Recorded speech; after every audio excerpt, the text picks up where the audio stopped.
Chhaava cinema తర్వాత సంభాజీ గురించి తెలుసు. అంతకుముందు శివాజీ గురించి తెలుసు కానీ శంభోజీ గురించి తక్కువ తెలుసుకున్నాం. చావా సినిమా తర్వాత శంభోజీ గురించి తెలుసు. అయితే శంభోజీ భార్య ఏమైపోయింది? ఇప్పుడు అందులో రష్మికా మందనాన్ని చూశారు కానీ అసలు ఆయన ఒరిజినల్ శంభోజీ భార్య ఏమైపోయింది? దీనికి సంబంధించిన ఒక కథనం,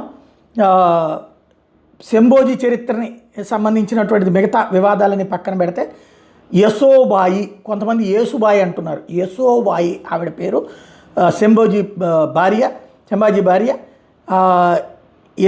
యశోబాయి బోంసాలే. శివాజీ తల్లి జిజాబాయి లాగే ఈ యశోబాయి కూడా విశేష అధికారాల్ని అనుభవించింది. రాజులు రాజధానిలో లేనప్పుడు, యుద్ధాల్లో తిరుగుతున్నప్పుడు రాజ్యపాలన బాధ్యత అంతా ఆవిడే చేసుకొచ్చింది. యశోబాయి దగ్గర శ్రీసఖి రత్నాయి జైతి అనే రాజముద్ర ఉండేది. అంటే ఆ ముద్ర కొడితే ఇక అది శాసనం అనమాట, మన బాహుబలిలో టైపులో అనమాట. సంభాజీ మరణం తర్వాత తన మరిది అంటే శివాజీ రెండో కొడుకు రాజారాంని తదుపరి ఛత్రపతిగా ప్రకటించింది ఆవిడ. 7-8 నెలల పాటు రాయగఢ్ కోట కోసం పోరాడింది కూడా, కానీ సాధ్యం కాలేదు, ఓడిపోయింది. చివరికి ఔరంగజేబు కూతురు జీనతున్నీసాతో ఒక అగ్రిమెంట్ అయింది. నీ మరిదిని నీ రాజ్యాన్ని వదిలేస్తామని ఆవిడ హామీ ఇచ్చి, ఎవరు జీనతున్నీసాబాయి, ఈమెను బందీగా ఉండమంది. తన రాజ్యం కోసం ఈమె బందీగా ఉండడానికి ఒప్పుకుంది. రాజకుటుంబం భద్రత కోసం తనని తాను త్యాగం చేసుకోవడానికి ఒప్పుకుంది. మహారాష్ట్రలోని పలు జైళ్లలో ఆమె తన కొడుకు శాహురాజుతో పాటు 17 సంవత్సరాలు జైళ్లలో ఉంది. ఔరంగజేబు బిడ్డ ఆవిడ్ని జైల్లో పెట్టి ఉంచింది. ఆ తర్వాత కొడుకుని వదిలేశారు 17 ఏళ్ళు వచ్చాక. శాహురాజేకి 17 ఏళ్ళు, అంటే ఈవిడ కొడుకు అయినటువంటి శాహురాజే పిల్లడిగా ఉన్నప్పుడు జైల్లో తల్లితో పాటు ఉన్నాడు. ఆ తర్వాత 17 ఏళ్ల తర్వాత కొడుకుని వదిలేశారు. ఆ తర్వాత ఆమెను ఢిల్లీ ఎర్రకోటకి తీసుకెళ్ళిపోయి 12 సంవత్సరాలు అక్కడ జైల్లో ఉంచారు.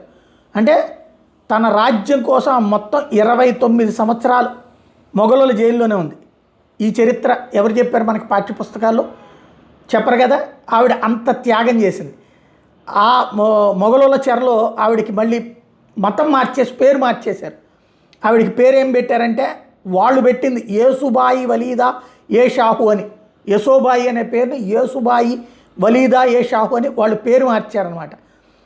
ఛత్రపతి శాహు మహారాజ్, అట్లాగే రాజమాత యశోబాయి రహస్యంగా లేఖలు రాసుకున్నటువంటి విషయం కూడా చరిత్రకారులకు తెలుసు. ఆ చరిత్రకారులు రాసినటువంటి వాటిని పక్కన పెట్టేశారు, మన చరిత్ర పుస్తకాల్లో లేకుండా. దీనికి సంబంధించిన ఆధారాలు కూడా ఉన్నాయి, ఇదేదో వేగ్గా చెప్పేటటువంటిది కాదు.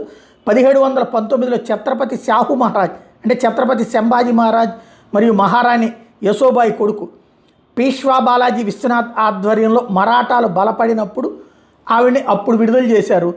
ఈ చరిత్రకు సంబంధించి మొత్తం 29 సంవత్సరాలు జైల్లో గడిపినటువంటి మొఘలులు ఆవిడని జైల్లో పెట్టారన్నటువంటి విషయం మనకి చరిత్రలో ఎవడూ చెప్పలేదు. మన పూర్వీకులను ఎంత చిత్రవద చేశారన్నటువంటి ఇట్లాంటి సందర్భంలోనన్నా గుర్తుపెట్టుకోవాల్సినటువంటి అంశం.